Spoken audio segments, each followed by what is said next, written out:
Do you think the most important signing of the season is some new £80, 100 million transfer? No. The biggest signing just happened without any flashy unveiling. No new highlights, no new shirt number. Just one thing. A signature. Bukayo Saka, 2031. And if you're an Arsenal fan, you need to get this right away. This isn't just an extension. It's basically a brand new deal, a vault getting locked, a shield going up, a statement. Arsenal isn't the kind of club where giants can stroll in, point at your best player, and ask, so how much? Saka is Arsenal's most valuable asset, not only because he scores or sets up goals, but because he's exactly what the market craves most, a world-class, homegrown symbol. Not a star you bought, a star you built. That's the real contrast here. Other clubs are ready to throw £100 million at a winger, just hoping to find their version of Saka. In Rice, Arsenal just did the opposite. They kept their difference maker until 2031 and turned all those calls from Europe's biggest clubs into background noise. Because when you keep Saka, you don't just keep a player. You keep leverage. You keep negotiating power. You keep the access that lets you move the whole market on your terms. And here's the scary question that sets up the rest of the video. If this signature is the lock on the door, what door is Arsenal about to open next? Because after Saka 2031, Arsenal won't shop out of fear. They'll shop to dominate. Most fans hear Saka extended and relax. Cool, job done. We kept the most important guy. But for Arsenal, that's only step one. Saka 2031 isn't just good news, it's the launch button for something bigger. A full refresh built for dominance. Think of the squad like a skyscraper. Buying an expensive new signing is like hanging a luxury chandelier in the lobby. It looks amazing, it shines, it grabs attention. But if the foundation isn't solid, if the pillars aren't strong, that chandelier is just decoration before everything collapses. Arsenal are doing it the other way around now. They're pouring concrete into the foundation first. Locking Saka down long term is that foundation work. Securing the most important asset. Killing the temptation for other clubs to come fishing. And sending a clear message to the market. Arsenal isn't a club you can bully on price anymore. And once that foundation is set, they move to the second strategy. This is the real promise of the video. From this point on, Arsenal won't buy players just because they're trending. They'll buy like they're building an operating system. Every deal has to fit the system, fit the structure, fit the future. Put simply, Arsenal are moving from shopping to hunting. Shopping is wandering around to see what looks good today, and sometimes overpaying because you're scared it'll be gone tomorrow. Hunting is knowing exactly what you want, where it shows up, when it's most available, and only pulling the trigger when the odds are in your favour. And that's why Andrea Berta's approach, the way your outline frames it, is so interesting. Lock down key contracts first, then only recruit two types of players. One, real proven stars, instant upgrades that change the level right away. Two, high-ceiling gems investments meant to dominate the next 3-5 years, not patch a problem for 3 months. And next I'll do exactly what you want. Break down the priority list, who's the January target, who's the summer target, who's the blockbuster, who's the hidden gem. More importantly, you'll see how Arsenal are shifting from panic buying to precision recruiting. Because if you understand the next part, you'll realise Saka 2031 isn't the ending. It's the starting signal. To make it super clear, split it into 2 timelines. The smart fix window at the right piece. Don't break the structure.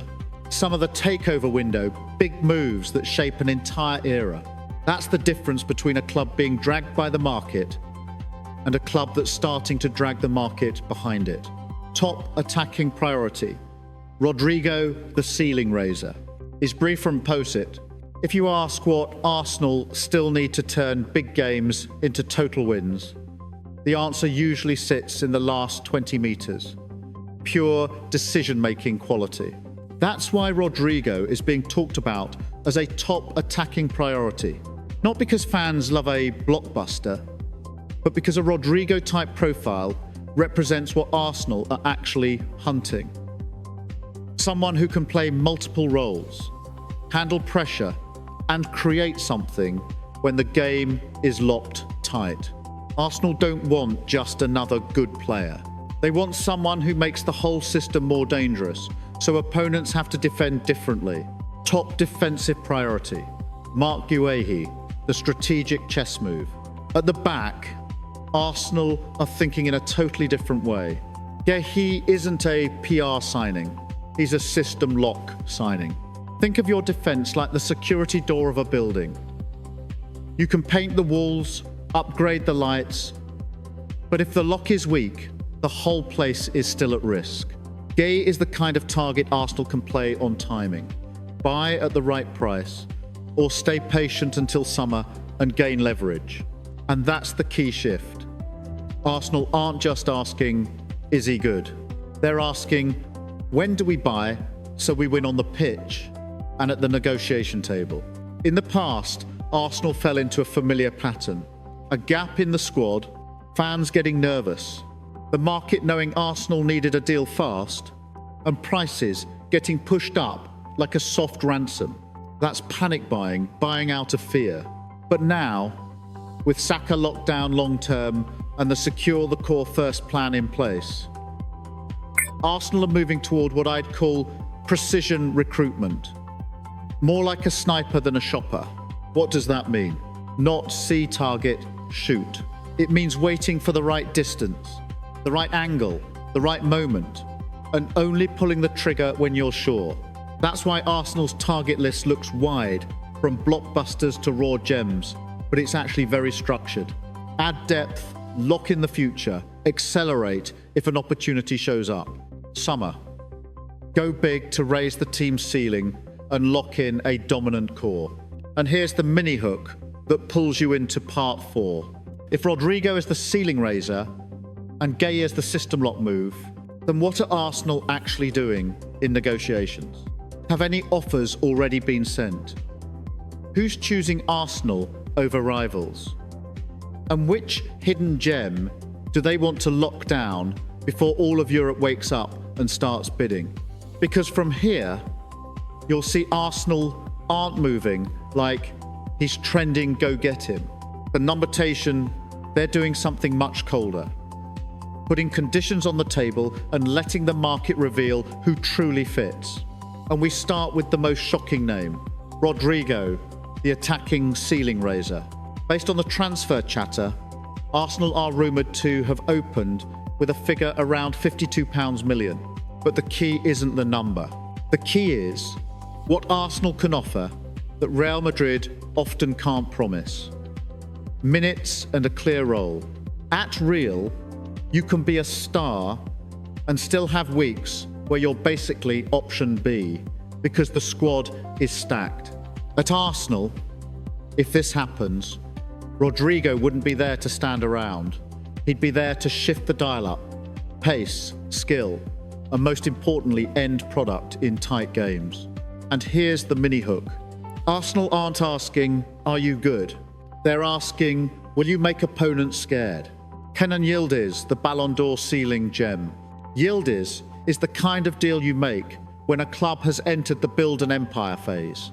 Because high-ceiling young players don't always explode in the first 10 games. But if you lock them in at the right moment, their value can skyrocket. Arsenal are chasing the kind of talent that grows in Arteta's system, like a tree planted in the right soil. In simple terms, Arsenal want another future asset alongside Saka, so in 2-3 years, they're not chasing the market is chasing them. Adeyemi the speed blade for breaking deadlocks. Adeyemi is the type of player you throw on when the game is stuck and suddenly the touchline turns into a cut. His pace isn't just running fast. It forces the opponent's backline to drop 5 more meters. And do you know what 5 meters gives you? Space for Ødegaard to breathe. Room for the number 9 to turn. That moment, when the other team's defence starts to panic, there's talk that Arsenal are in a strong position because the project fits in better than some direct rivals. But Arsenal aren't looking at Adeyemi as another fast guy. They want him as a tactical tool, a way to smash low blocks, Jeremy Jack and Bartasagi locking down the future of the back line. These are the deals fans often ignore because they don't make headlines. But for a team that wants to dominate, this is the scary part.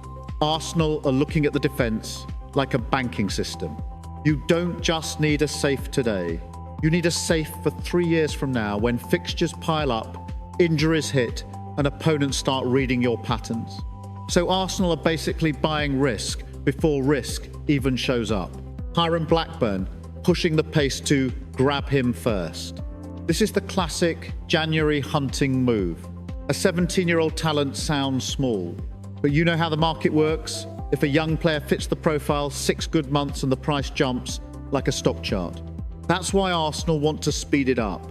If they get him in January, they're not just buying a player, they're buying time. And buying time means owning the player before the rest of Europe wakes up and starts an auction. You've just seen Arsenal spread targets from blockbusters to raw gems. But the real question is, what's the right price so they don't get held hostage by the market?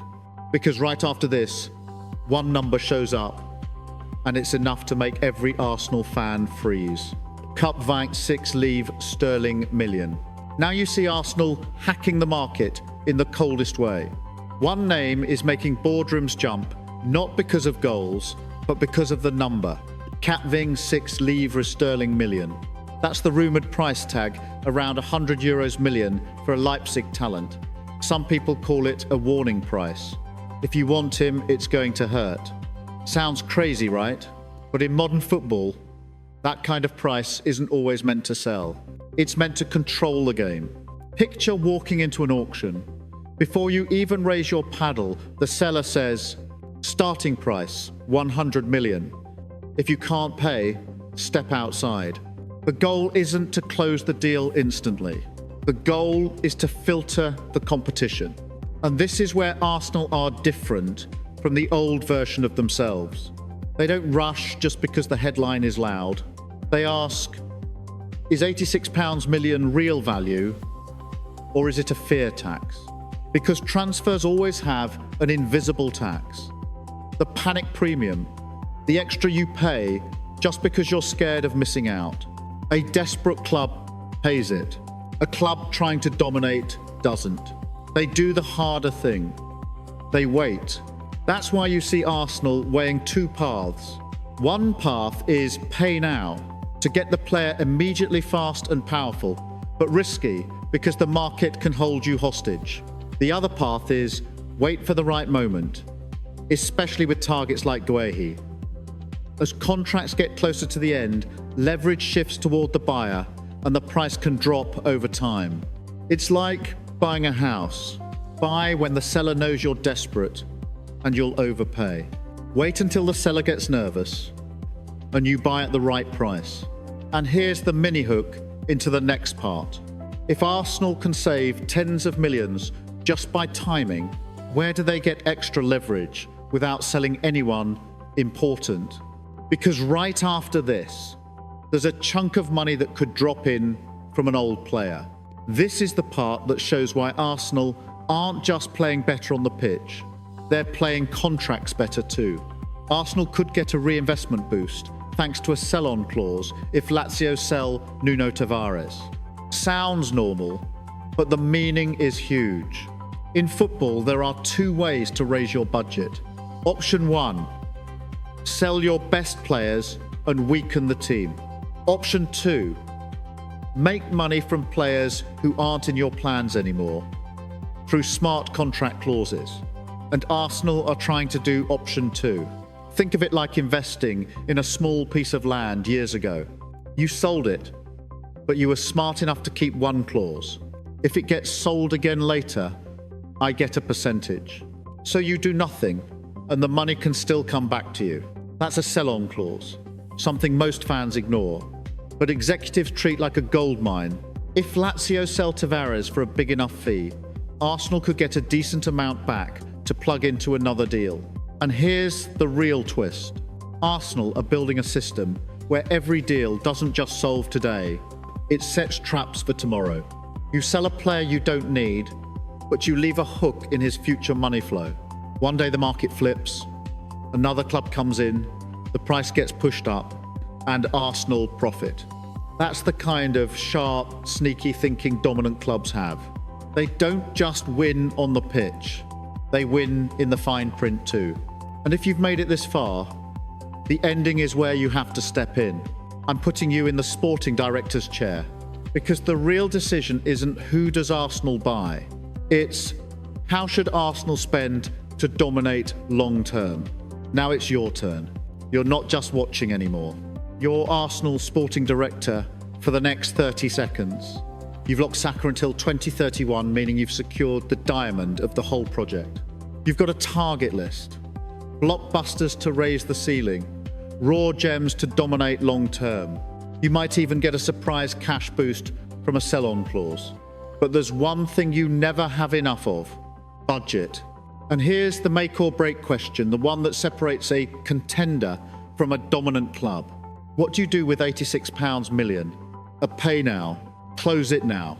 Drop the money on a player you believe becomes a pillar. You accept the risk because you want immediate power. Or B, stay patient. Wait for the right timing. Optimize leverage for a deal like Guehi. Then save your big swing for the real game changer up front, someone like Rodrigo, who can flip the title race. Let's be real. This isn't just who do we buy. It's what kind of power philosophy Arsenal are choosing. Power through instant spending, or power through cold discipline and timing.